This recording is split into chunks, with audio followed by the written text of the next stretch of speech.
চাওক প্ৰতিটো এনেধৰণৰ বঁটা হওক বা সন্মান হওক আমি কিমান যোগ্য সেই কথা ক'ব নোৱাৰোঁ, কিন্তু এনেকুৱা ধৰণৰ এটা সন্মানে আজিৰ তাৰিখত উৎসাহ যোগায়। আজিৰ যিটো সময় সেই সময়টোত সাংবাদিকতা কৰা যথেষ্ট প্ৰত্যাহ্বান। আগৰ সেই সময় নহয়, আগতে সাংবাদিকতাত সন্মান সঁচাকৈয়ে সন্মান আছিল আৰু আজিকালি বহুত সময়ত সেইখিনি হ্ৰাস পাইছে এতিয়া। কিন্তু তাৰ মাজতে ক'ৰবাত কোনোবাই যেতিয়া সন্মান দিয়ে, নামটো আপোনাৰ কয়, তেতিয়া কাম কৰি ভাল লাগে, কাম কৰি যোৱাৰ প্ৰেৰণা পোৱা যায়। কাৰণ আমি জনা নজনাকৈ আমি বহু সময়ত আমি যেতিয়া যিকোনো এটা বাতৰি কৰোঁ, তাৰে আমাৰ কিছু সংখ্যক লোক ক'ৰবাত আমি পৰোক্ষভাৱে হ'লেও ক'ৰবাত সহায় কৰোঁ, অকণমান হ'লেও।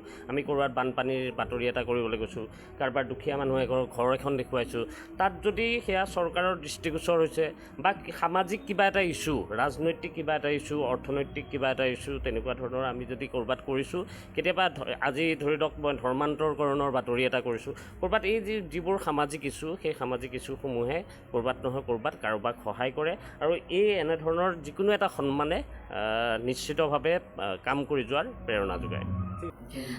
খুব ভাল লাগিছে। নিউজ দৰ্পণৰ সমূহ কাৰ্যকৰ্তাক মোৰ ফালৰ পৰা আন্তৰিক কৃতজ্ঞতা জ্ঞাপন কৰিছোঁ। আচলতে মই এই সন্মানৰ যোগ্য বুলি এতিয়ালৈকে মই নিজকে ভবা নাই।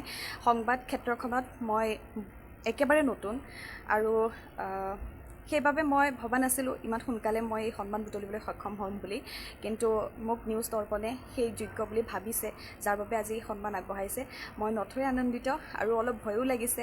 কোনোবা এখিনিত মোৰ দায়বদ্ধতা বাঢ়িছে আৰু মই প্ৰতিশ্ৰুতিবদ্ধ, মই আৰু ভালদৰে কাম কৰি যাম। আৰু এই এংকাৰ এৱাৰ্ডটোৰ নামেই হৈছে কৰ্মপ্ৰাণ এৱাৰ্ড আৰু বেষ্ট প্ৰমিচিং এংকাৰ এৱাৰ্ড মই লাভ কৰিছোঁ। গতিকে খুবেই আনন্দিত আৰু বিশেষকৈ নিউজ দৰ্পণৰ সম্পাদক, সভাপতি, উপদেষ্টা, সন্মানীয় আটাইকেইজন সদস্যক মোৰ ফালৰ পৰা আন্তৰিক কৃতজ্ঞতা জ্ঞাপন কৰিছোঁ। মই খুবেই কৃতজ্ঞতা অনুভৱ কৰিছোঁ। ধন্যবাদ।